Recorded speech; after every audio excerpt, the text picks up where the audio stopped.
Hello, family. Welcome back to Dark Woke, your direct link to all things politics, comedy, and culture. I am your host, Janaya Future Khan, champ yapper and frequent nuisance in the activist and comedy worlds. Let's get dialed in. But just before we jump, Dark Woke is a self-funded, self-produced show. We're on Patreon/Dark Woke. I'm so grateful for all the support and for you just taking the time to listen. So here's the deal, okay? Here's the deal. We go out on the streets for our little No Kings protest, and then World War III is about to friggin' start. I am so sick of being alive, okay? Is it possible, right? I don't want to off myself, but I want to die. If I could just die. For a little while, Jesus took a couple days off.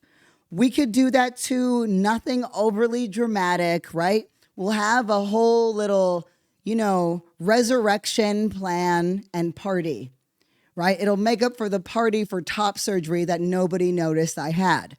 Okay, there is a lot to cover. There's a lot that we're going to cover in this episode, but I'm going to spend the majority of it, right, on a recap of No Kings and their efficacy and impact across the country and compare them to Trump's military parade, whatever the fuck that was. And then we're going to spend some time, right, doing scaffolding on Iran and Israel, especially as it relates to America, right? But I've been having such a hard time focusing. And I was like, why? Like, what's going on? I mean, outside of the obvious. But then I realized, because spending any length of time online right now is batshit, okay? In the span of 30 seconds, I'll get war crimes, just war crimes galore. And then I'm getting an ad for raw denim, okay? And I'll scroll down some more. And then there's some booty pictures and some thirst traps, right? And then it's just like a little wonderful child, saying nice things and dancing. And then it's like police brutality. And I'm positive that we're all walking away with brain damage. I'm positive of it. Okay, it's just irreversible brain damage. And you might notice that my throat is definitely not recovered. And it is because I did go out into LA for No Kings, and it just feels like the right moment to pop in. I did what I do. I was asked to, speak, and I would play a bit for you. It feels like too corny for me to be like, this is what I had to say at the protest, but just know that I did what we do here, and I tried to do it well, and I think it was good. But I'm going to do a bit of a comparison, and then I'm going to speak to what I think we need to take away from No Kings. And I also did get a question from a Jason, who was asking, about the efficacy of protests right now. And so this is a really good opportunity, having actually been on the ground, especially to speak on it. I typically do not share whatever I am working on in an organizing capacity online, because there's too much surveillance right now. And until things are actualized, visibility is a liability until visibility is not. Do you know? And so you have to reach a certain level of momentum or critical mass in order to kind of have an anonymity. Did I say that right? Okay. That allows you to sort of disappear into a crowd. But anyway, here's the thing. Trump had a military parade. I do love the optics of the fact that he had a military parade, and then you had this massive No Kings activation. That being said, I did check out the website several days before, and you could just pop online and register with No Kings. So that's important to note, because it meant that it there wasn't a cohesiveness, right? And that's okay. We'll talk about that in a minute. But it was just really funny that it's like this guy's, Donald Trump, right? This like melted ice cream looking president spent $45 million to have a military parade, right? And it was a fucking flop. It was an absolute flop. So you spend $45 million, you have 3 dozen horses. And by the way, There were horses out on the street in LAPD, and like inside, I am 100% a horse girl, but a cab. Do you know what I mean? A cab, like fuck them horses. Snitches get stitches. Like I watch them. I know they're doing. There's some bisexuals right now who are really angry at me for this. I'm working through it too. Okay, but a cab. Okay, 3 dozen horses, 28 Abrams tanks. I was like, what the fuck? So those were the tanks that were just like squeaking down the street. That's a real thing. They were actually squeaking. I thought the audio was like fake. It's real, right? 6,700 soldiers and millions of taxpayer dollars later, right? And it's a flop at best. I want to play this clip for you though. I've got to play this clip for you. And it is basically, right, how the actual opening to this military parade went. So here comes Trump and he gets to the podium. And what you're going to hear is nothing. You're going to hear nothing because it was basically silent. But then you're going to hear how Fox News played it. So it's PBS and their coverage, right, which was honest, versus Fox News. I just got to play this clip for you. It's so fucking funny. Hold on. So there's the music, right?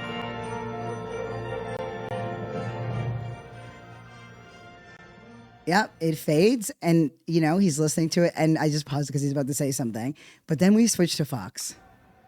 Thank you very much, everybody. And there we go. Thank you to Vice President Vance, and thank you to our wonderful First Lady, and above all, it's on Fox. These fucking fugly, skanky liars.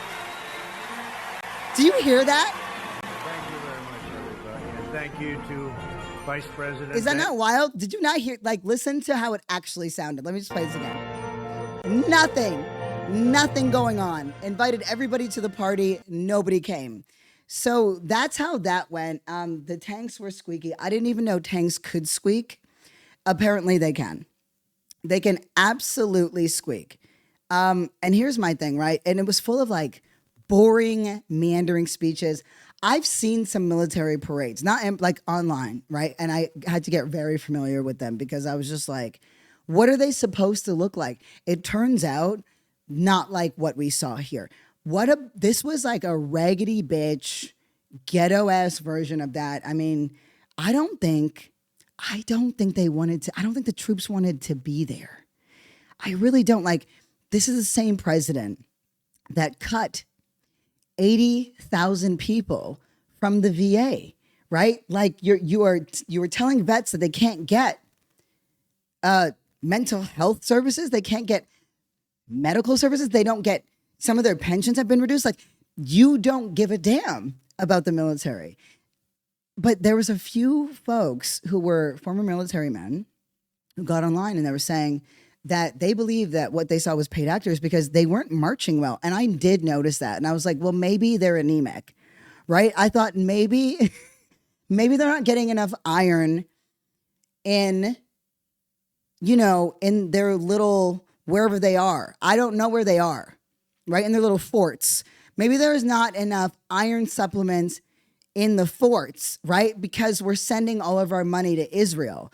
And so if they were anemic, it could explain their lethargic marching, right? But no, and I'm sorry, like, just point blank period, the pictures out of Idaho for like the No Kings March, nuts. Like, when fucking Idaho turns up more for you than everybody else, right? Your potato was cooked, my boy. It's done. Twice baked, baby. You're done. You're fucking cooked. Now, I wish that were just the case and he'd be out and we're good. Right now, USA Today and a bunch of like, New York Times, whatever, The Atlantic, they're all reporting on the fact that Trump is not doing well in the polls, right? People do not like him right now. And I wish that were enough. It's not enough. And we know that it's not enough. The pressure has to keep on pressuring. There's no other way to say that. There's literally so many other ways to say that, but brain rot. Okay, we're gonna roll. We're gonna keep it going. So no kings, really quickly, just by comparison.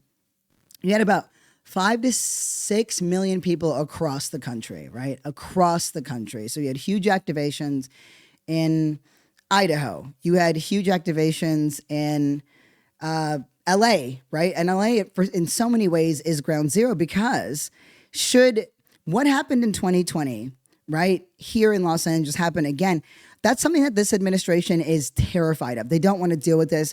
We talked about it before. We're going to talk about it again. But in New York, right? So you have LA, Idaho, New York, Boston, Chicago, Philadelphia, Minnesota, St. Louis, right? Well, in Idaho specifically, like Boise, Oakland, right? And San Diego, massive, massive turnouts. This is me debating on how much to get into. Okay. Into the actual action itself. I will say, I will never regret spontaneous action, right? And people wanting to be on the ground. I also think in this case, because of the military parade, et cetera, there's something to be said about optics. I appreciate that. I think that there's validity to that, but we simply cannot continue to move the way that we are 15 years after like our first generational mass mobilizations in Occupy. It doesn't fucking do anything.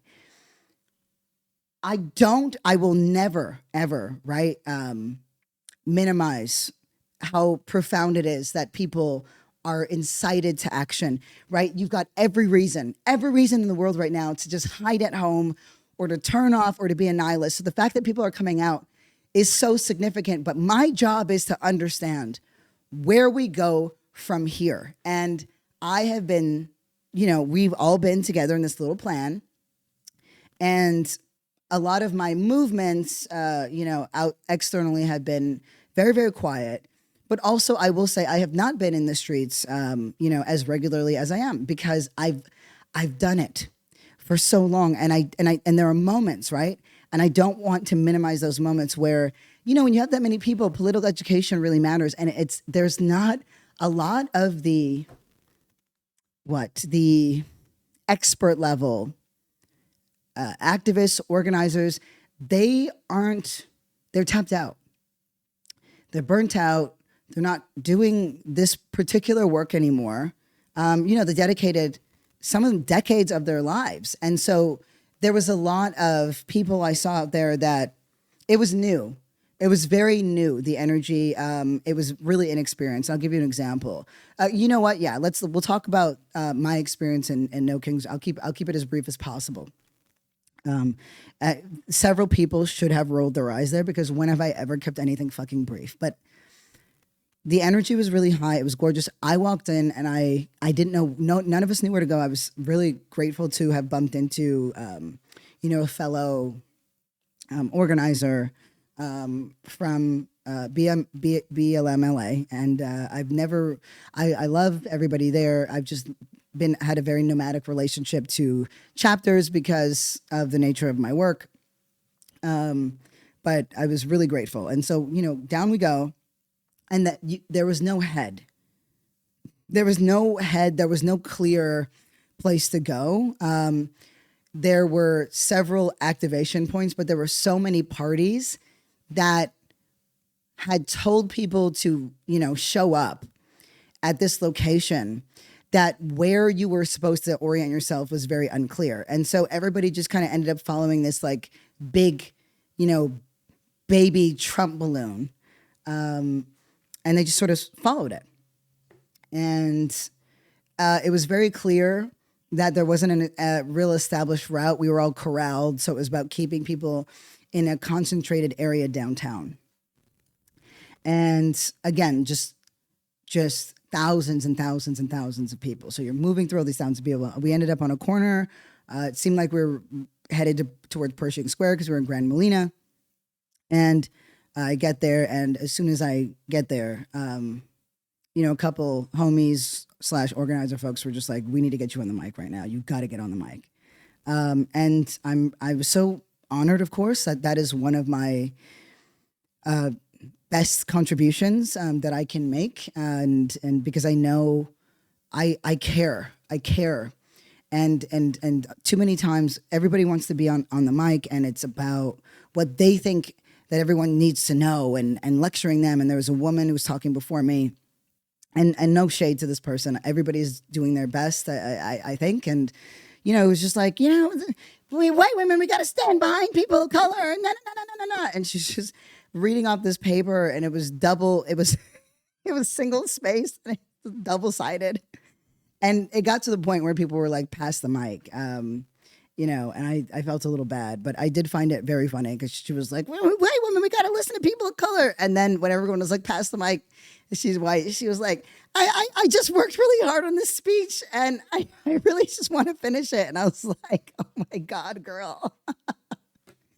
This is not the place. This is not the place.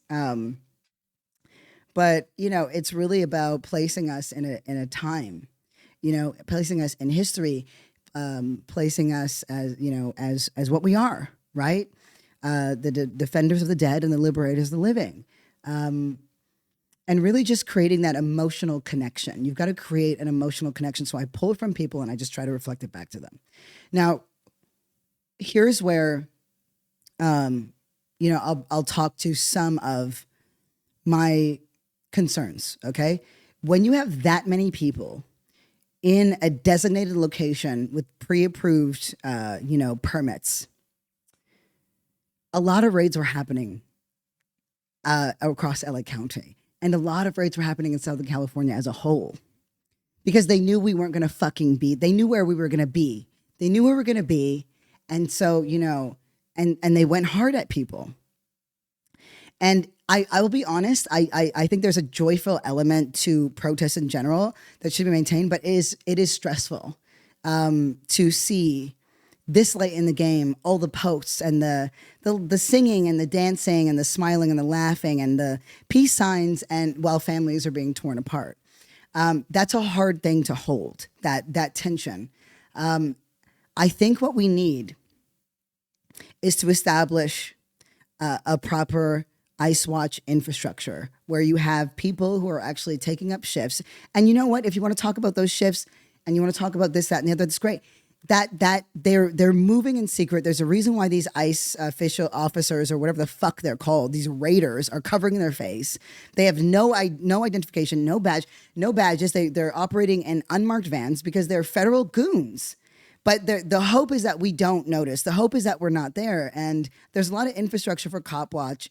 I do think that is a better use of our time. That's something that somebody I know is having a call about for resources. You know, because when we're thinking about what we should base our shit on, it's what's already worked. Chicago is a perfect example.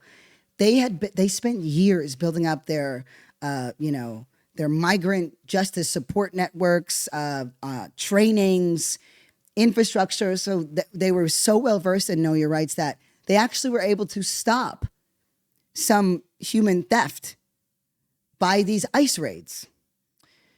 This is not going to stop.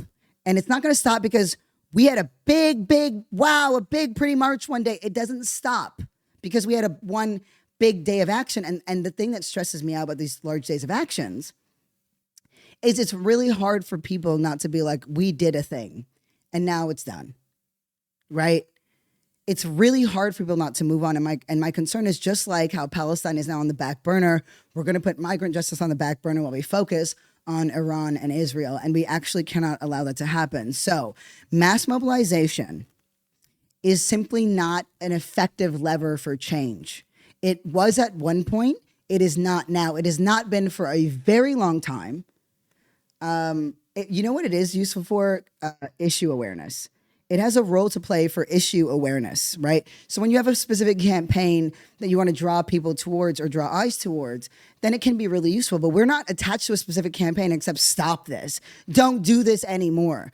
This is a federal entity, so you cannot leverage a Newsom, for example, to actively do something from a legal perspective about this. The ICE, abolish ICE is essentially the best demand, but knowing that is very unlikely to happen because they're actually a fairly new invention. This is not something that's been existing for decades upon decades upon decades, right? But there are ways to stop them. There are ways to confound them. There are ways to frustrate them. There are ways to, if they're at 7-Elevens and Home Depots, we need to fucking be there too. And if that doesn't appeal to you, but being on the street on a corner, singing a fucking song with other people and your goddamn cute, adorable signs, and they were very cute and adorable. I want to be clear. I'm not hating on the signs, and then that's it. That's all it takes. And then you can get 15,000 or 80,000 likes. And then that's it. That concerns me. That concerns me immensely. And not everybody needs to be out. That matters, right? There's a lot of reasons for why people can't, from ability to fucking vulnerability, right? All of these things are valid and real. And so for the folks who can, right? This is a great way to build it out. We need Ice Watch. We need Ice Watch, and we need it very badly. And, unfortunately, you could take the boy off the streets, but you can't take the streets off the boy. As soon as I was out there, I was like, this is where I belong. This is my life. But I owe such a great debt. I owe such a great debt for, activism gave me my life. It gave me agency and meaning and purpose. It gave me a way to pay back all the many, many, many hands that helped raise me, that, helped me along the way. It turned me into an advocate for my mother. And, it took me to Palestine. And, yes, I am going to ask for a couple more days from my editor. Hopefully she does not listen to this. But I've been working on it. I had a 2-hour sit down with Deanna Butu, who I told you, I played a clip of her a few weeks ago. I don't know dates anymore. But, where we just recapped our experience of, being there. She's Palestinian. But it was fascinating to hear somebody reflect back to me their observations. And she said, you didn't speak for 3 days while we were there. And that's not how I remember it, but it was because what I saw there, and I want to take a moment for this because this feels very important to share. Here, right, in America, under an authoritarian government, there are things, there are actions that we can take, right? Are they all the best action? No. We have a Zoran Mamdani. We've got policies that we can write up, and there's enough infrastructure that some of those policies might get passed. We got an AOC, or we got a Walls, or there's government. It's a crumbling democratic structure, right? But it's there. When police brutality is a reality, there is some precedent where you can attempt to hold that police officer accountable. Is it successful? Mostly not, right? Mostly fucking not. But it's there. In Palestine in 2016, right? And I want you to think about this, that in 2016, this was the case. It's I can't even speak to, worse is not the word, right? It's not the word. It's unconscionable. It renders me completely inarticulate to understand what is happening now. But even back then in 2016, right? And that was the year that Trump broke precedent. Right? He was already putting in and greasing the wheels for the motions for doing that. And then he was able to do it completely in 2017 when he took office. In Palestine in 2016, there was nothing anyone could do about a single thing. It was so pervasive. The ethno-state, the regime, the Israeli regime, it was so ever present.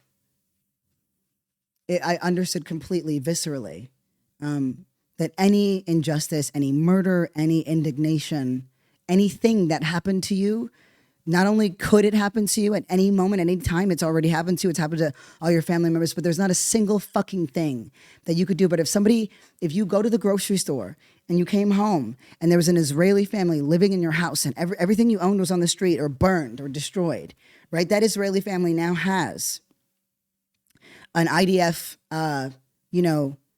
escort that is with them 24 hours a day, 24/7, 7 days a week. And you will be removed. Like, there are refugee camps for Palestinians in fucking Palestine where their home was a mile away or fucking yards away, measured in yards even, some of them. So you have refugee. Have you ever heard of that? Have you ever heard of refugees in their own fucking homeland? That's what it did. That's what it does. And now they're being murdered and slaughtered, right? During this forced starvation campaign, while Israel opens up new possibilities of war crimes. They've been in what? Fucking conflicts with 5 other fucking countries. All in the Middle East, right? The latest Iran.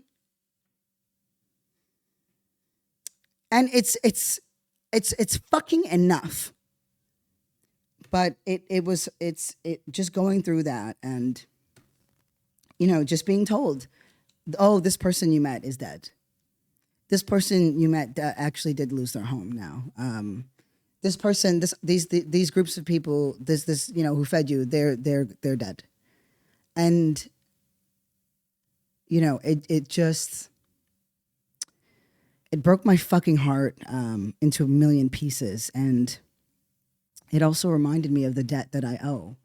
When people feed you and connect with you and care about you, when the absolute worst things in the world that you could possibly imagine are happening to them, I will spend, like so many other instances, I will spend the rest of my life paying that debt back. And it would be a life well worth it. It would be a life worth it. Because that's how much I owe. And it's why I will scream into a mic until my throat is gone. And until I run out of words to say. And we all know that'll be on the last day that I'm here. But, just to take it back to, No Kings. Ask, the question is, what did it accomplish, right? It's not about what we believe. It's about the results of our beliefs. What were the results? What were the end results of that? So we had all these people, and what were we able to accomplish coming out of that? Not enough. Not enough, but it is a good indicator there are people who want to do some things, and it's always going to be the smallest percentage you can imagine that stick around for the marathon, but that's all we've ever needed. It's why they're terrified of a seat. And when I say they, I am talking about the Trump administration. I am talking about fascists, and I'm talking about any other fascistic entity that exists. And I want to play this like it's the shortest clip in the world. But here's something affirming that's also going to fucking piss you off. It's Rachel Maddow, so like our lead lesbian in America, saying what we already know to be true. Let me just hit the play button. Here we go. It's also true that the people who warned us about how bad this was going to be, the people who were really hysterical, like really the doomsayers, they were all right about how bad this is. They were all fucking right. So any of you where, people rolled their eyes and said that you were exaggerating and that Donald Trump would never fucking do this, you were right. We were right. We were fucking right. And it's not satisfying, but this should make you, once again, take a, pause, right? Pause. And trust your fucking gut. Trust your instincts. Trust your intuition, which is a word I stopped using when I started taking testosterone. But trust it. Trust yourself. Trust yourself. Because you were right. You were right.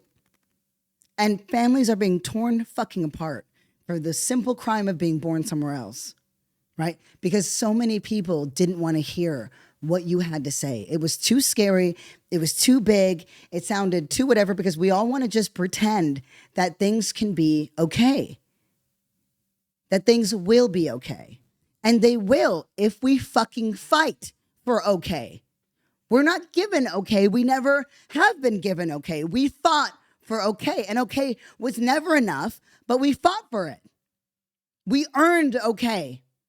And we can fight for more. We can fight for more. We can win more. You want to know how effective this is? And I always try to do a lighter Monday, but I'm sorry. The state of the world will simply not allow me to make cute little jokes about fucking dinosaurs. But here is a bald man named Joe Rogan that I should say whose tune is changing because of the way that you're talking and the way that you're organizing and the way that you're thinking and because of what you're sharing. And that's significant. And of course, I'm going to critique it at the end because that's what we got to do. But let me just play this, right? Let me just play. This is their leading man on the other side. See a lot of people online talking about this immigrant issue, and they either don't have kids or they don't think it could happen to their kids. Their idea is, hey, shouldn't have fucking come over here. You get those kind of people. Broke the law. Shouldn't have fucking come over here if your kid, you didn't want to get your kid separated. If you were in the presence of a woman who came over here from Guatemala and she's poor and she's starving and they're taking her baby away and she's wailing and screaming from a primal place in her DNA that the one thing she loves more than anything is being taken away. A baby. Yeah. If that doesn't freak you the fuck out, you're not a part of the team, man. You're missing it. You're missing it. What are we here for? What the fuck is the team? What team is he talking about? Because I'm with him, right? He's with us, but not really. Because what is the team that he's talking about, right? This is what's pissing me off about the fucking right in general. They all got something to say, but they don't do a fucking thing about what they say and what they know to be true. We're here for 100 years of whatever. That's what we're here for. If you want to spend 100 years saying, hey, you shouldn't have fucking broke the law, I don't want you on the team. You're an asshole, right? And I don't give a fuck if you're right or left. I don't care if you're religious, or I don't care if you're an atheist. If that's what you support, you're an asshole. And we don't want you on our team. I don't give a fuck if they broke the law. You don't take parents and kids and separate them. He wasn't saying this a couple months ago. He wasn't saying anything close to this. I don't care if they broke the law. That wasn't something that he was saying.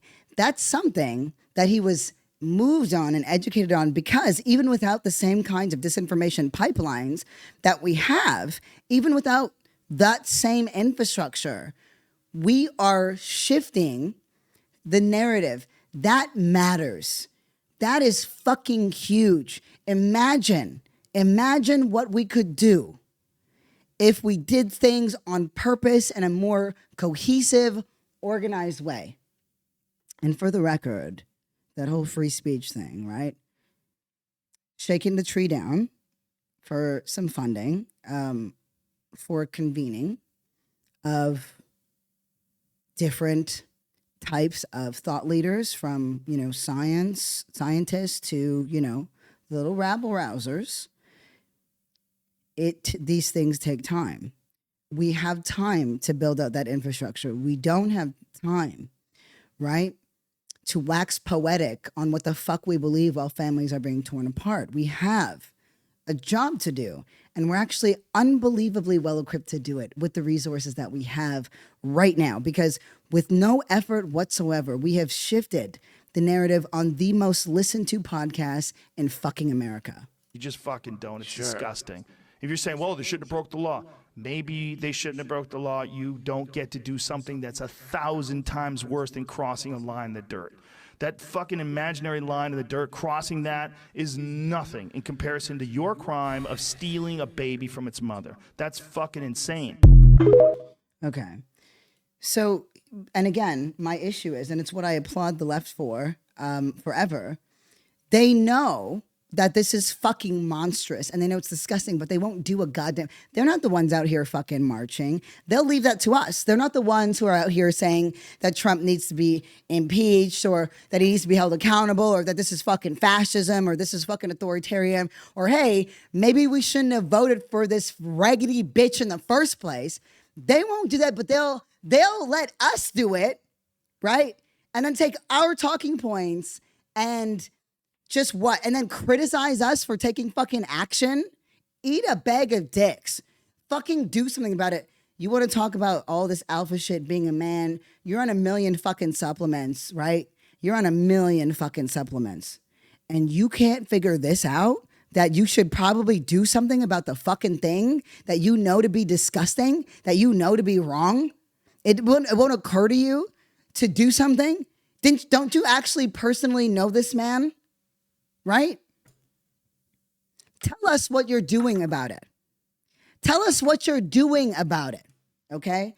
Now, there's been something I've been waiting for because, of course, there I was on the ground. And again, I don't like to speak to when I am and when I'm not generally, but when there's lots and lots of people, it does provide a certain level of cover, which is why I was willing and able to, I will give a speech anytime that I am asked, every time that I am asked. I don't care. Because I understand how the role that it plays. I understand what makes things memorable. And people need to feel that thing, that beautiful, right? Supernatural thing when we're all together in the same space for the same reason, right? When you've got nothing to gain and yet somehow everything to lose. There's something unnameable in that, and it can't be created in any other way, in any other time. The closest I can think of is when an underdog team is winning and you're in the arena, I'm cheering them on. It's stunning. It's stunning in its profundity. It's stunning. It's when you are fully tapped into and aligned with the human condition. It's what they call the force, I would say. But as I'm sure many of you know, and thank you for reminding me, it was Andor and Tony Gilroy, that he does not miss. But I have been watching a lot of Star Wars, and this is apt. But I was there, and I can see where CHP. One thing, can we stop with all the Palo Santo and sage at our fucking protests? I need less. I don't want to take away our little heritage, right? The culture, the cleansing. I understand, but can we have zones? The way that my asthma was flaring the fuck up, it took everything in me not to be like, can we stop with the Palo Santo? My voice broke so much during this speech. I felt so bad. But what we have known to be true in the past several weeks, and we know to be true now, ever since it started on June 6th or whatever, right? During Gay Christmas, there's been disinformation, and the disinformation pipeline has largely been pushed by the right, who are pulling footage randomly. They'll pull footage from fucking Iraq and be like, this is what's happening in LA right now. It's all bullshit. But they've been painting this picture protesters are rioters, protesters are burning things, are doing this, are doing that. And a lot of it has been absolute bullshit. So this is where we're going to get into the clip heavy portion of the show. So I'm going to play this for you. That's going to break down the information pipeline, disinformation pipeline. And then we're going to move into Iran because that scaffolding is imperative right now because it is so deeply connected to Palestine and Gaza as a whole and what Israel's doing. It speaks to this fucking authoritarian regime that we are living under and that Israel is, and the way that language is used to convey specific meanings to people, and how we're all being fucking manipulated by this, propaganda campaign. But I think a great way to capture that and to create a segue is to listen to CBS discuss the disinformation pipeline that's been happening around the protests in Los Angeles. And I can tell you that the second that a certain time, we're talking about before the curfew even begins, they're hitting people with tear gas. You know, they're eager to shoot, you know, less lethal, right? Lethal less. It's the term that they use when they are using tear gas and when they're using, you know, batons and shields and when they're using rubber bullets and when they're using horses. They're horses to stomp people. And they really go. They're so enthusiastic to and so energetic when it comes to abusing the very people that they're supposed to be protecting. But anyway, here is a breakdown of this disinformation because it has been astronomical. In the wake of the ongoing protests against immigration and customs enforcement we've seen in Los Angeles, a wave of misleading videos and conspiracy theories have spread online. The posts include video out of context, recycled images from past protests, as well as long-standing conspiracy theories. And the speed of which this is all reaching users, it's made it really difficult to tell what's authentic and what's misinformation. So to break all this down, joining us is the executive editor of CBS News Confirmed, Rona Tarrant. Rona, thank you very much for being with us. And before she hops in, I just want to say, like, the speed has been unbelievable. And that's what happens when they have a massive disinformation pipeline. Like, there are people who are very much incentivized, not just like mega people, but even for clicks and views. There are people who are doing this. They don't have any kind of political affiliation whatsoever. They don't care what happens to anybody else. It's about the videos that's going to generate the most clicks, that's going to get them the most money because they're generating income from that.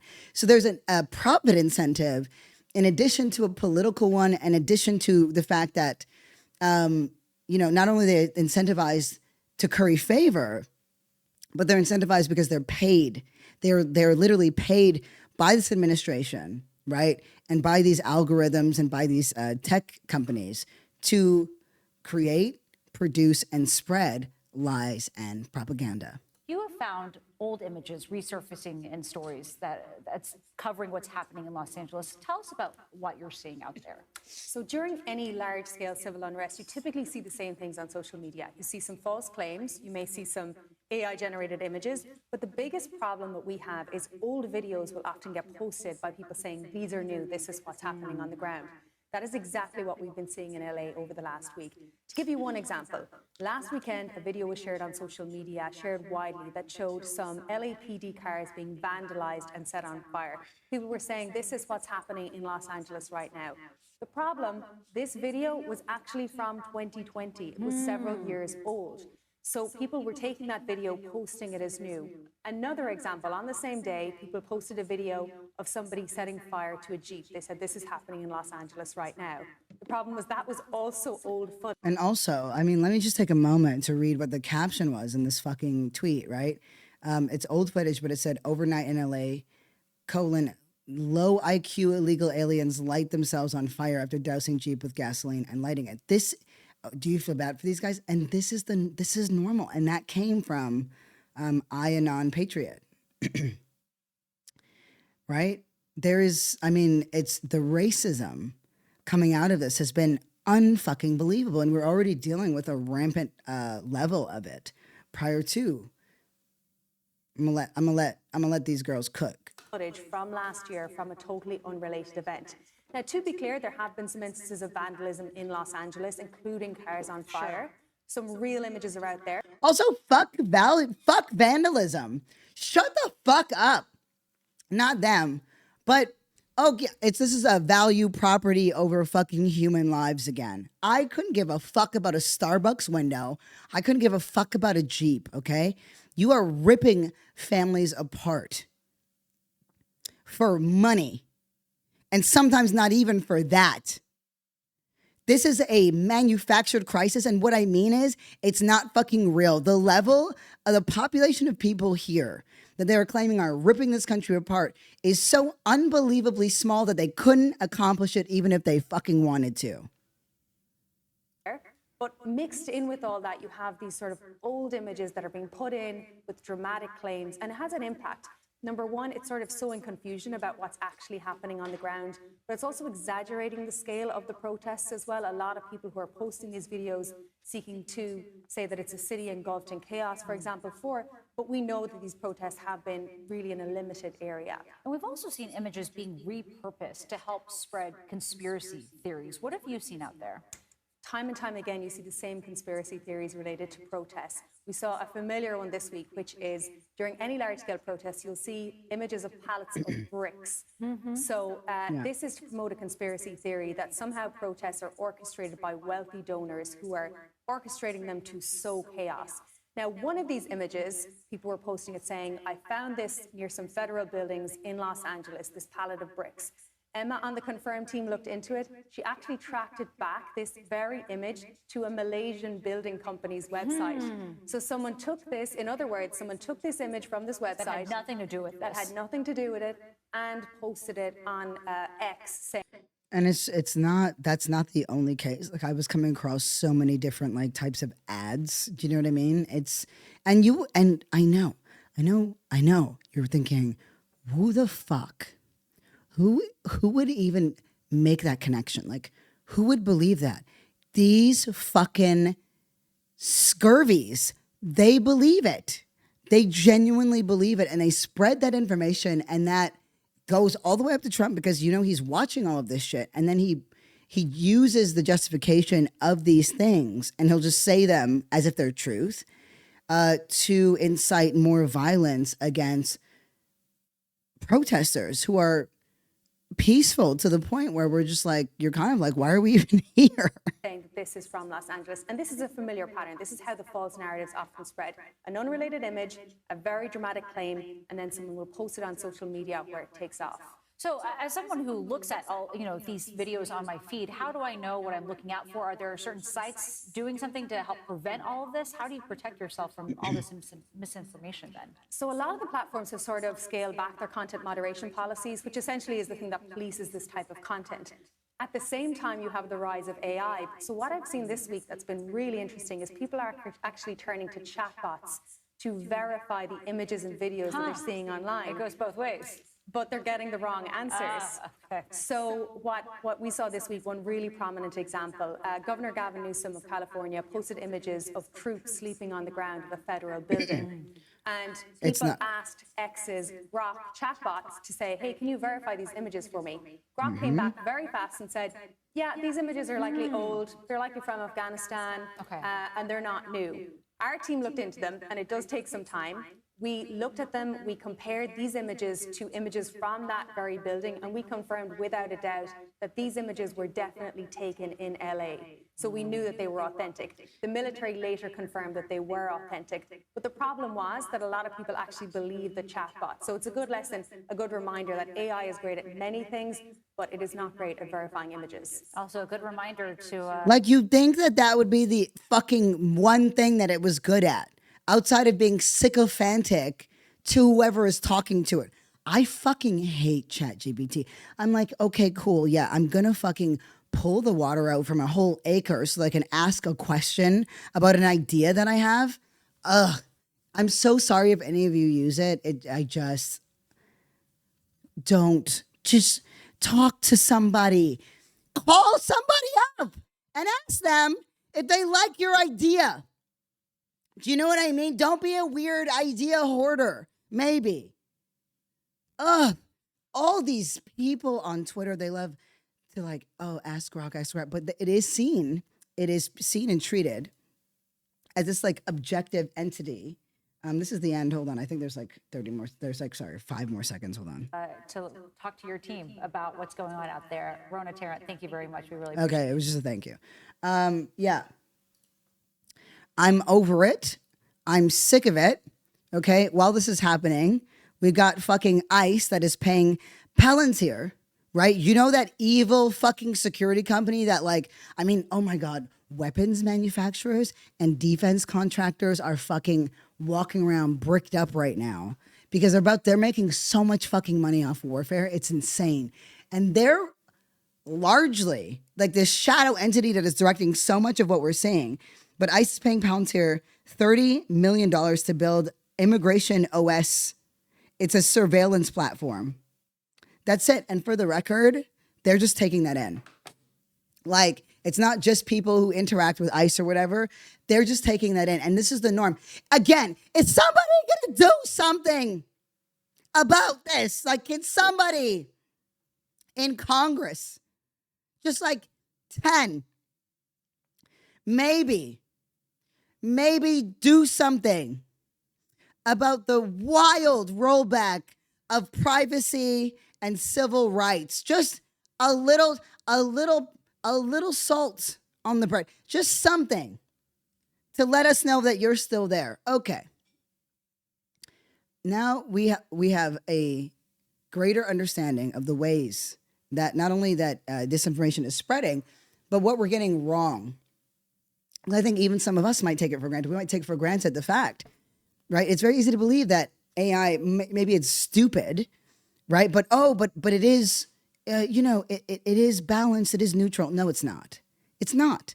I mean, literally, it was directed by Elon Musk when he was getting fucking shit on for all the South African refugees, which is obviously a bunch of fucking bullshit. Do you know some of those nignogs want to go back home because they thought they were going to get welfare here? They want to go back home.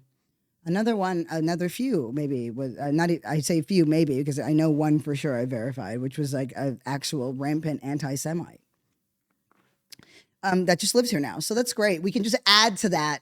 That's what we needed more of, right? That's really what we fucking needed more of.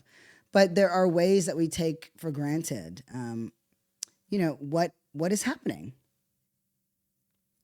in the world. And that AI is somehow going to be this like very neutral body that's going to come in and just make sense of things or, help dispel some myths when actually it's helping to create them. Okay. So here we come with Iran. It's by the time you're listening to this, we're going to have 4 days of bombing. Okay. 4 days of bombing. That's a lot of hundreds of people have died. Israel started it. I hate to be like, but they did 100% because they hit Iran with what they call the preemptive strikes, right? Which, what the fuck is that? And they did this, right? They did this while Donald Trump was supposedly in peace negotiations with Iran. So Israel strikes at Iran while Donald Trump is supposedly in peace negotiations with the caveat that Iran can never have nuclear technology, nuclear missiles, and that they must disband any efforts of creating that. That was the justification for the bombing. And then, of course, immediately after these preemptive strikes, Donald Trump says, well, Iran never really wanted this. They didn't want to come to the table, so fuck them, okay? So I've got a couple of former CIA operatives who have spoken out against this, right? But I want to be very clear about something before we get into the nitty gritty of how Benjamin Netanyahu was talking about this, the justification of it, etc. And I'll be breaking in and to yap. But I want to be clear.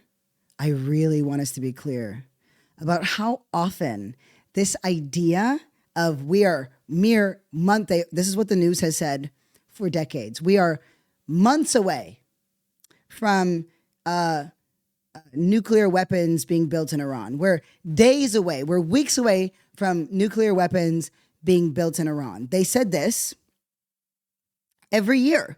And Benjamin Netanyahu has been after this for many, many years. He has been after Iran in the way that he's been after Palestine for so many reasons. He's been saying this. He said it in 48.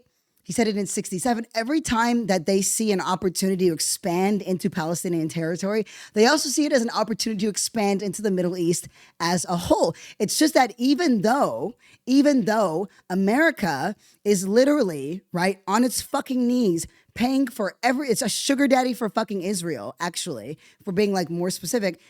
That's been an area where they have somewhat had, rain is not even the right word, but they've had a touch on Netanyahu, right? Obviously not all those decades ago, but he's been in power for quite a while, on curbing that desire, because Iran is not here for play. That's not who the fuck they are. But before we get into that, I just want to play this clip for you that essentially breaks down. It's a series of clips, how long Iran's nuclear threat has been used by Western media to justify aggression that is not justifiable.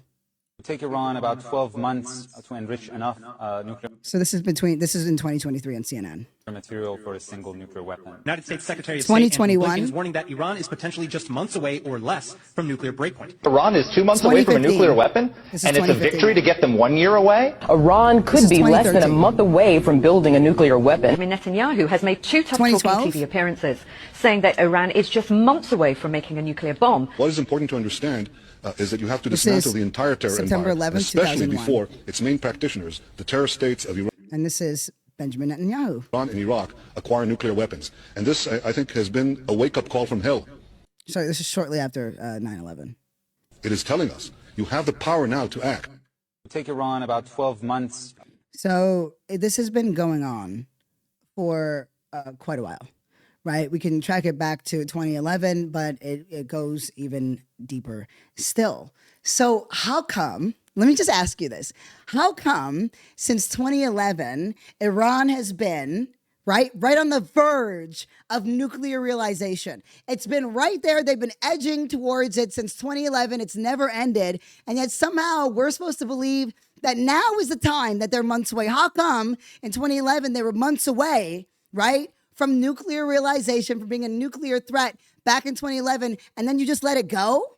Israel just let it go. America just let it go. We all just fucking moved on. No, because it wasn't fucking real. It is used as a justification. I just want to be clear, right? I'm not saying they don't have the capacity to, right?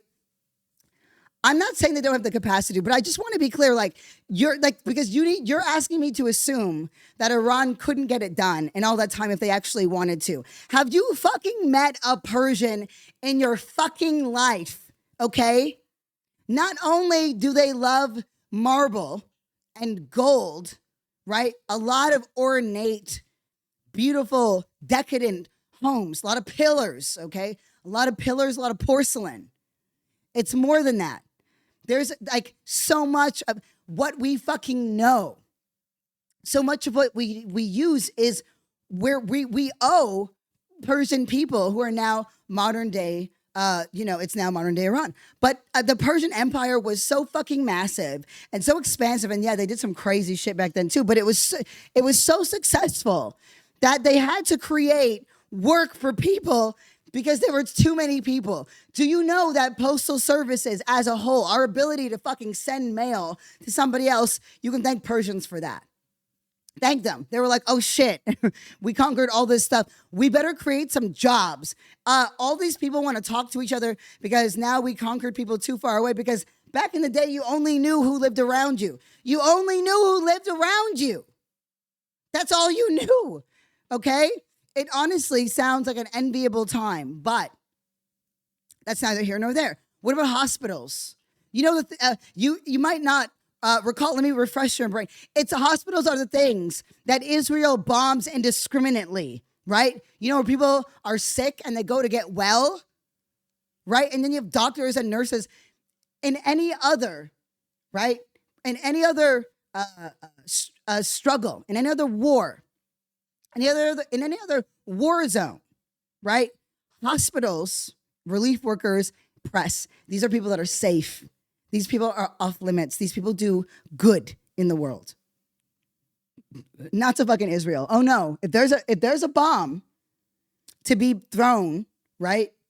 There's a rocket to be shot. Israel's going for a fucking hospital or a school in fucking Palestine, okay?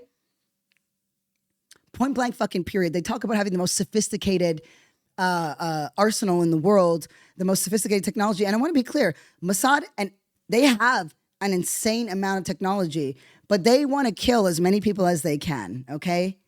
They bombed a civilian building to kill some Iranian general and killed civilians, women and children in the process. They killed a 23-year-old fucking poet.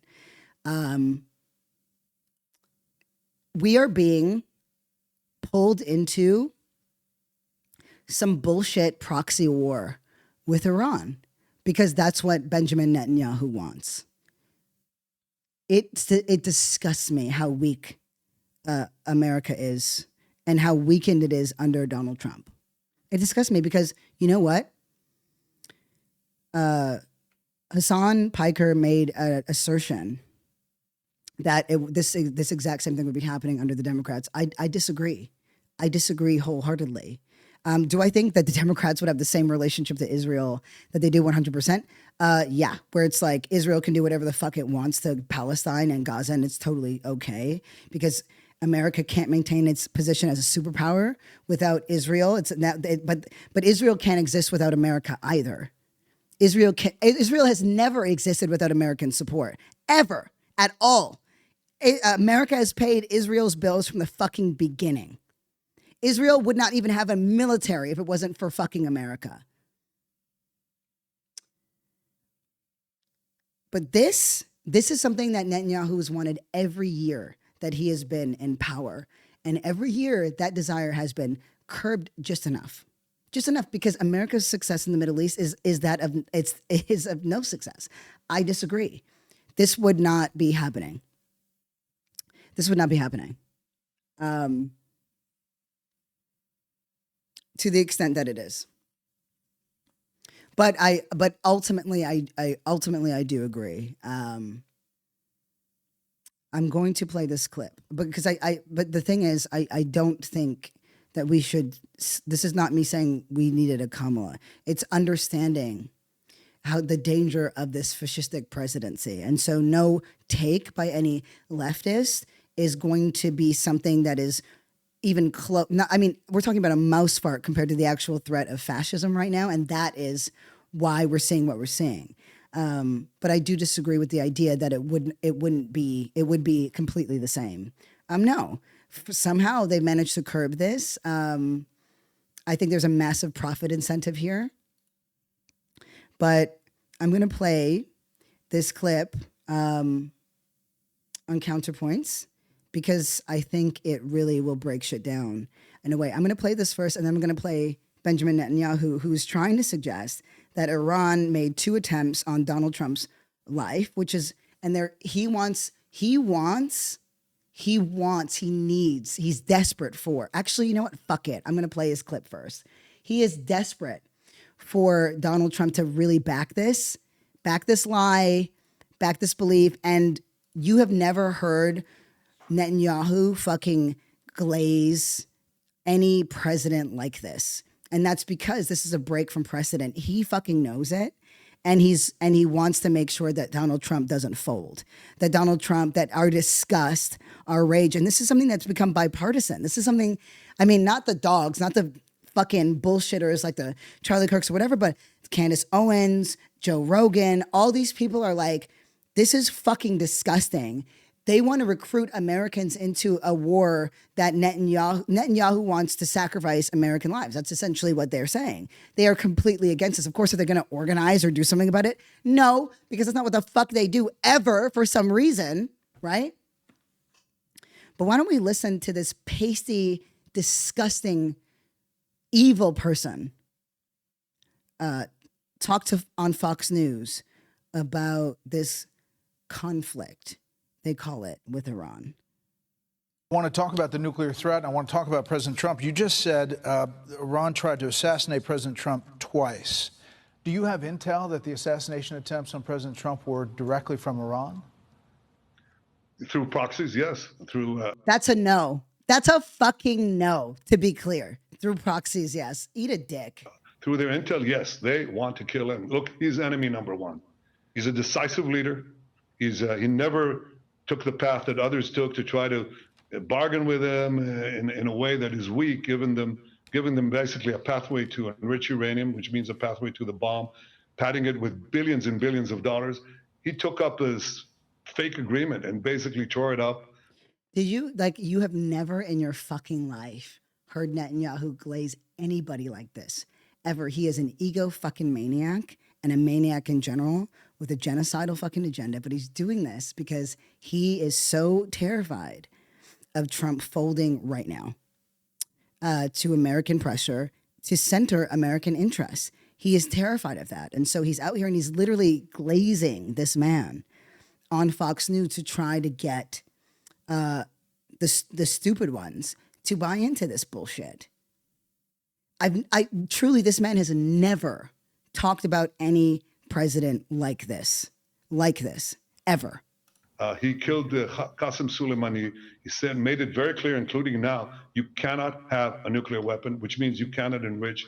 He's been very forceful. So for them, he's enemy number one. Yeah. Look, they also tried to kill me, but I'm his junior partner. When did you see that? Do you see what he did right there? Oh, they tried to kill me too, but I'm his junior partner. This is never how Netanyahu approaches things. This suggests a weakness, right? This suggests a weakness. This suggests a need because it is a fucking need. Israel doesn't exist without America, which will come as a surprise to many Zionists. But it doesn't.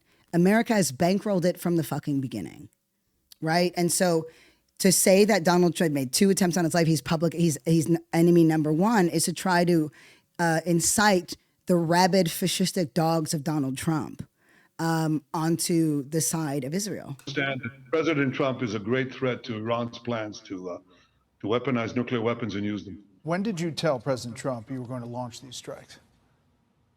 Look, I've been in constant contact with President Trump. We've known each other for many years.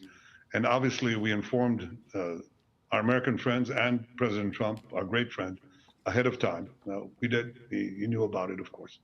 I mean, there were reports that President Trump kind of helped you achieve your strategic surprise by publicly urging you not to attack when he already knew you had decided to do it. Right there. We, the people, right? Not us. Okay, because definitely not us. But they lied to the American people. Trump lied to the American people. The entire time that he was sitting there talking about peace, it was always a hoax. He knew that Netanyahu was going to fire those rockets. He knew that. And he went in pretending anyway. And he went in pretending that Netanyahu was a little too eager for war. He went in saying, and remember, he ran on the fact that he was going to be the anti-war fucking president. Now he's causing more harm and more war. I won't say than ever before because we all know that's not true. But I don't know where we're headed. To have this level of death and destruction at one's feet this fucking early, I don't know where we're headed. But this language right here, they actively lied to the American people, and it's not even being discussed at length by the right. I should say the right that very much supports everything that Trump does. There's the right that criticizes what Trump does, but somehow they still support him. And that's how I know that I'm so proud of us for not being fucking shills. As much as I do think we need to get a bit smarter and care a little bit more about loyalty, we're not fucking shills for anyone. And that's significant. So you were closely coordinating with the U.S. throughout this process. Look, we're fully coordinated, but understand that America, under President Trump, will make the decisions that are best for America.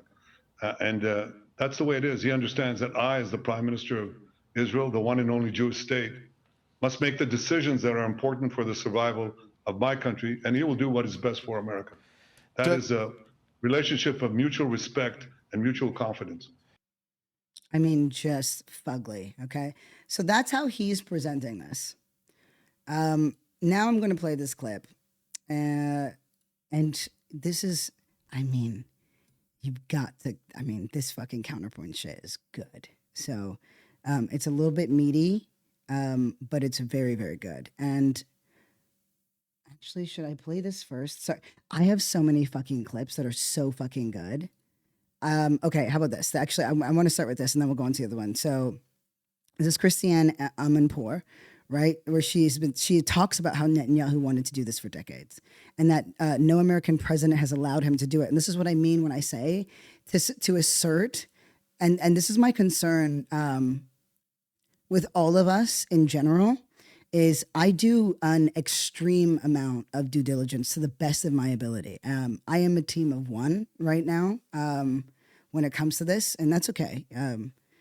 You know, you guys know I'm moving things, and guess who's going to be moving within 30 days? So there's something that's a shift, but I'll figure out where I'm going to go. As long as I have an internet connection, like, as long as I have my setup and Sula, I'm good. No, but the level of due diligence that's required. I mean, you have to care, and you have to really care about what you say to people, and especially now when morale is so low. And yet, like, again, fuck the establishment Dems and the fucking rot. But to suggest that it's the same is simply not true. It doesn't. What it does, it's not that it undermines the Democrats. I couldn't give a damn about that right now. It's about undermining what this fascist regime, what the Trump administration is doing. The significance of breaking precedent does matter. It does fucking matter. Because I have literally physically been in a place where precedent doesn't exist. And it was one of the most haunting, horrific experiences I will ever have, if not the most one. When I was in Palestine, when there was absolutely no precedent, when there's absolutely no benchmark, nothing that you could use, nothing that you could leverage, to nobody that cared. Except for other people who were in, I mean, not literally, but you know what I mean? Nobody that cared that could do anything, largely because of American support. Let's be really fucking clear about that. Largely because of American support and American interference when different countries, different human rights organizations and entities, different campaigns, different international law interventions, United Nations, fucking Geneva, right? Every time people tried to do something, fucking 9/11, right? When people were learning for the first time that so much of it had to do with America's interference, not only in the Middle East, but in its bolstering and its shouldering of Israel, right? And its rampant murder of Palestinians. All of this has been connected. Netanyahu has wanted this every day that he's been in power. And it's only Trump that has given it to him. And that fucking matters. It matters because it demonstrates the danger of this fascist regime. We were right, as our resident lesbian said, Rachel Maddow, we were fucking right about everything. I think also very importantly, Prime Minister Netanyahu has wanted to do this for decades. He's never believed in the diplomatic path.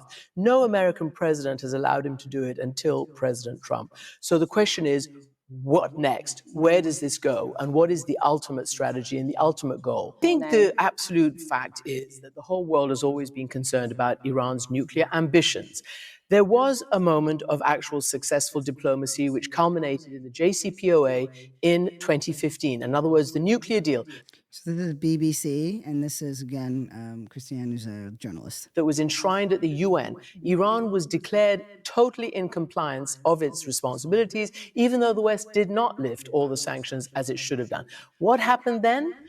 President Trump decided, under pressure from Bibi Netanyahu, who has never wanted these deals ever, he has always wanted to destroy Iran's capability, right?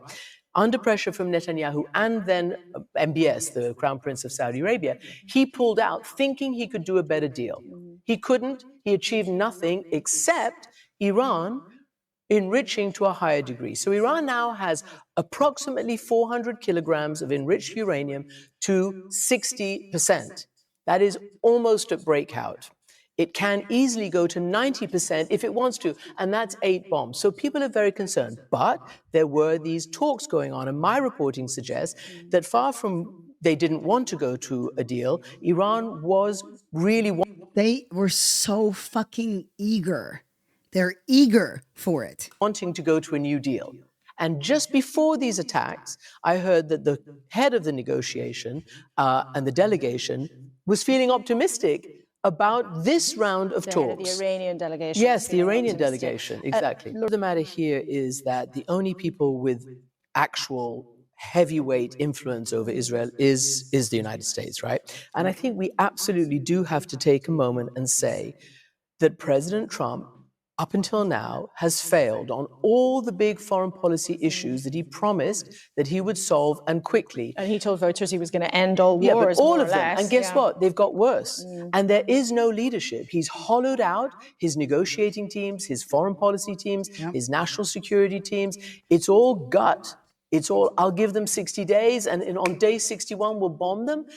Anybody knows that an actual negotiation takes months, if not years. That's what with the JCPOA was. It's very important to ask about this why now, because as you pointed out to Ambassador Hot-Levy, the US intelligence does not say that it has noticed a weaponization, not now, and even I checked with the outgoing Biden administration, it didn't notice it then. So it really is a question of why Israel did it now, and it may be because of the amount of stockpile at 60%, which could be turned into 90%. And Lord Brand, So, and that's the question that's fucking haunting me right now. But we're developing a narrative here. I don't want to lose it. So I'm going to quickly just play this here. This is now counterpoints, and I appreciate you just going through this with me because this is infuriating. It's so fucking unnecessary, and all of it is like all of these are choices that dipshits make, and then people fucking die. Like, what the fuck is this? Where's God? Do you know what I mean? Like, what's up, nigga? Like, what's happening? Anywho, we do. I think what is very clear, though, is for the first time that I've seen in leftist movements, there is a vested interest, and I think I've mentioned this, but I can't remember, in foreign policy. I know it's getting hot, baby. Sula's looking at me like, better get the AC on. I'm almost done. I'm almost done the recording. You know, we're aware of it now, and the thing is, in order to influence foreign policy, you've got to care about who's in Congress. Otherwise, you're just talking. And again, we're in a new phase right now. We're in a new stage. Damn, I should have said that results line when I was yapping on the fucking truck bed. But I was improv. It always is, though, so really no excuse. I blame my lungs. But it's not, I guess, though, it doesn't slap quite the same when you're like talking to a few thousand people on a truck bed, right? But it is about the results. It's not about what we believe, is about the results of our beliefs. Anything other than that is an ego trip. Anything other than that is me wanting to be like, you should care about what I think because I'm me and I have thoughts in my head. And it's like, that's not enough. It's not enough. It's not something we can hang our hat on, and it's not something we should be proud of. It's about the results of our beliefs. Let's just play this clip. The regional picture is that Israel is mired in Gaza in what international human rights experts are agreeing is a genocide now. It has huge troubles at home. You've had Israelis protesting for almost 2 years now. And before that, let's remember, against Prime Minister Netanyahu's overreach and his attempts to meddle with the judiciary. So why I'm playing these clips in this sequence is because, Christiane asked, why now? And so I think this clip addresses some of it. It's not simply that there's a realization or more potential than ever before with Iran, but also that what did Bush do? What does every fucking president do here when they're not doing well? They start a fucking war somewhere else in the fucking Middle East so a bunch of people can die, right? Largely brown, right? But definitely some fucking Americans to achieve nothing, except for that you are insulated once again because every ail in the country, everything that's going on, you can blame on this fucking war. Like, I'm sorry, but is Iran the reason that the public education system in America is so completely gutted? Is Iran the reason that if you get cancer, you might not die from the cancer, but you'll fucking want to kill yourself from the medical debt. It will ruin your life, right? Is Iran the reason why we have a maternal morbidity rate that is that on par with quote unquote a third world country? Is Iran the reason why children are going into debt because they can't afford lunch? Like, is Iran the reason why, right, we can't get clean water in Flint, right? Is Iran the reason for any of these things? Absolutely fucking not. Absolutely fucking not. Don't doubt for a second that Trump is also thinking about these lines, but he's definitely money first. So what we've heard, though, is a bit of scaffolding to help explain why Netanyahu might be incentivized to do this right now. He's been in big fucking trouble at home for 2 years. He's had people protesting against him. He has, him and his cronies actively decapitated any power that their Supreme Court could have. Any metric that could hold them accountable, they wanted to get rid of. Like, it is a fascistic fucking entity, is Israel. And they're trying to do that here in America. And we're living under that reality right now. But this helps to explain some of that. So Israel is already isolated, it's already under pressure, and it can ill afford to be dragged into another war. But more important than that, for the first time in as long as I can remember, or as long as I've even been alive, Israel is surrounded by countries, states, that want to work with it to work towards a better future for the Middle East. For the first time, you have a government in Lebanon that is against Hezbollah and that is trying to do its part, according to the ceasefire between Israel and Lebanon, to make sure that Hezbollah's weapons in the south are brought in under the control of the state. You have a government in Syria that also, for the first time in decades, is saying loud and clear again and again, we don't want war with Israel. We want a peaceful region. We want to have talks with the Israelis, and indeed, some of those talks are ongoing.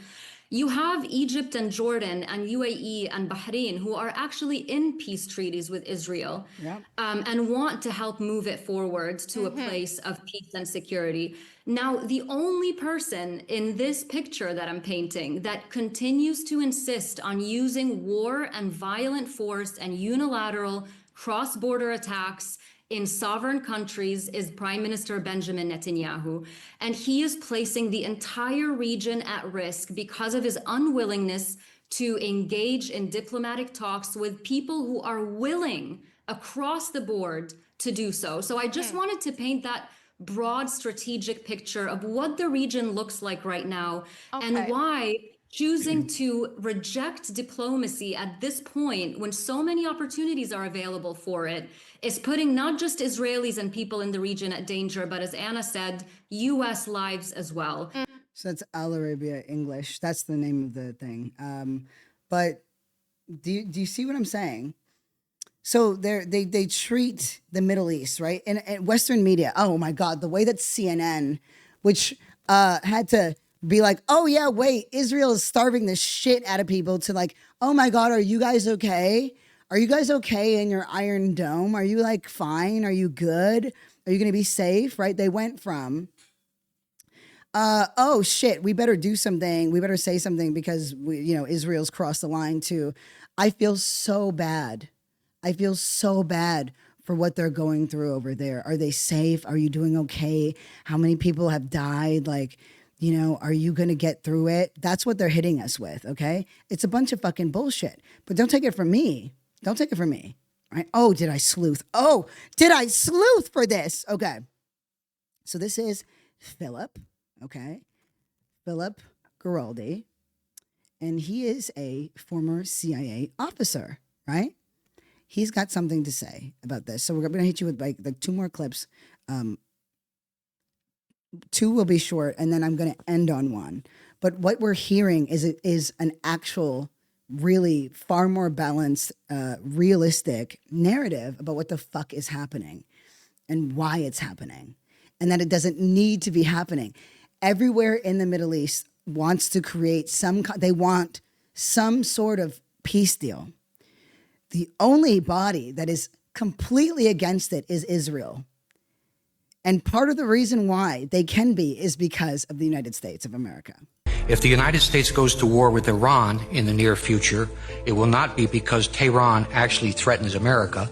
It will be because Israel and its powerful lobby in the U.S. have succeeded in creating an essentially false casus belli to mandate such action. Prime Minister Benjamin Netanyahu, who once commented that 9/11 was good for Israel, has repeatedly sought to commit our government to draw red lines that would narrow options for the White House and de facto require it to take action with the military against Iran. I also would not doubt that Israel, accustomed to behaving with impunity towards its alleged friend and patron in Washington, might manufacture a pretext to draw the U.S. into a new conflict. Sorry for the shit music, but for copyright reasons, people will put music in the background so that they don't get in trouble. Something reminiscent of the Lavon affair in Alexandria, Egypt in 1950.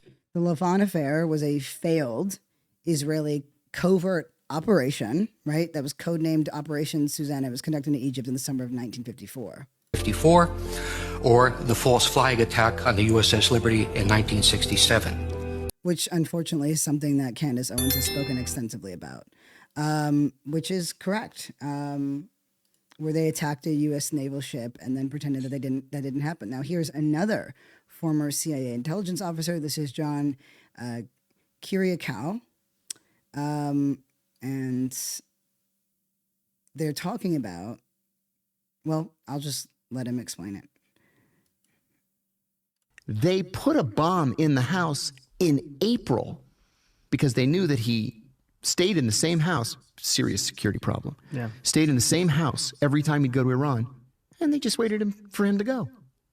And you recall that they bombed an apartment building to kill a general. And I mean, they've actually assassinated quite a few of Iran's leadership. They certainly have killed a few Hezbollah, right?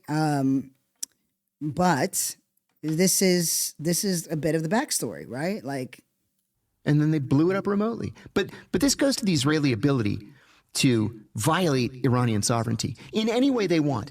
They kill Iranian scientists. They'll do car bombs. They do close-in hits. This is the fucking CIA. You know what I mean? Former CIA intelligence officer. This is a person that's loyal to America, that knows that has no reason to speak on these things other than the fact that they're true. They have a whole network in Iran that we can only fantasize about. And it's taken years and years to build. I want to say one other thing, too. Back in, what was it, March or April, the Israelis bombed the Iranian consulate in Damascus and killed 2 Iranian generals. Yes. Yes. Major violation of international law, but the Israelis don't care about stuff like that. Anyway, the Iranians responded, again, with great restraint. They launched 600 drones, but they told the United States in advance, we're going to send these 600 drones. And then they called in the Jordanian ambassador and said, we're going to fly these 600 drones over your airspace. So it took 6 hours for those drones to cross over. So everybody is like sitting like this, waiting for the drones to come. Right. So the British scattered their jets from bases in Jordan. We scattered our jets. The Israelis scattered their jets and shot down all but 7. Okay. So 7 hit the ground, and there's a little bit of minor damage here and there. And everybody's like, oh, that was the response. No big deal. It was actually a very big deal because it showed the Iranians that the Iron Dome isn't so great as the Israelis say that it is. They were able to get 7 drones through. Now, what if those drones had been carrying BW or CW, right? Or big bombs? Chemical weapons, biological weapons. I'm sorry, yes, biological weapons, chemical weapons. It would be unprecedented in history. So the Israelis think they're so smart and so good that they got away with killing 2 generals who just were replaced the next day. Right. And the world thinks that Israel is so powerful because of their reach. Look how safe they are. They reached into Syria and killed these guys. They reach into Iran and kill that guy. They bomb Lebanon and kill this guy. It's not as great as they think it is. Meanwhile, Iran is finding a way to learn more about its enemy without actually killing Iranians. Exactly. Because it's a bunch of extremist proxy people who are actually taking the fall. What do you think of these rumors this week that it was the MEK that did it on behalf, the Mujahideen Khalq, which is it's a cult actually, but it was originally a communist. All right, well, we don't need well, I'll let it finish. It's in like 10 more seconds, but we don't need this. Opposition group during the Shah's time, that... Yeah. So there's more to this. I mean, Israel's weakness has been exposed in a way.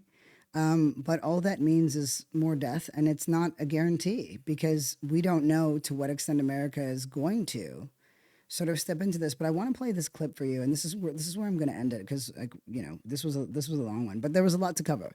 But it's on Sky News. Okay, I want you to listen, and I think this is a good place to end because I think we have the scaffolding that we need because the stories that we're being given is a bunch of bullshit. And the way that it's being articulated, but in this clip, pay special attention to the language that's being used, right? Israel is a state. Israel is a state, but Iran is a regime. Iran is a regime, but Israel is a state. One is a democracy, right? That's what it calls itself, but you can't have an ethno-state and a democracy. You can't say that only these people have rights and everybody is below them. Only Jewish people have rights, and if you are not Jewish, then you don't have the same amount. That's not a fucking democracy, right? That's an ethno-state. And a fascist one at that really qualifies as a regime, but pay attention to the language that's being used, and that is essentially what you'll see is a very contentious point. But language matters. It matters so much. It matters so fucking much. All right, here we go. Professor Morandi, thank you very much for joining us here on the program.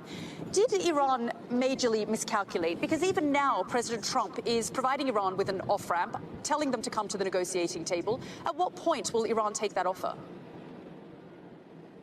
Well, according to your narrative, Iran always miscalculates. It's a regime. I heard the regime 20 times in the last 10 minutes as I was listening. You sound like TASS news agency upgraded during the Soviet Union. And you say the regime is unpopular and is killing its people. So this is the former advisor to Iran's nuclear negotiation team. That's Professor Saeed Mohammed Morandi.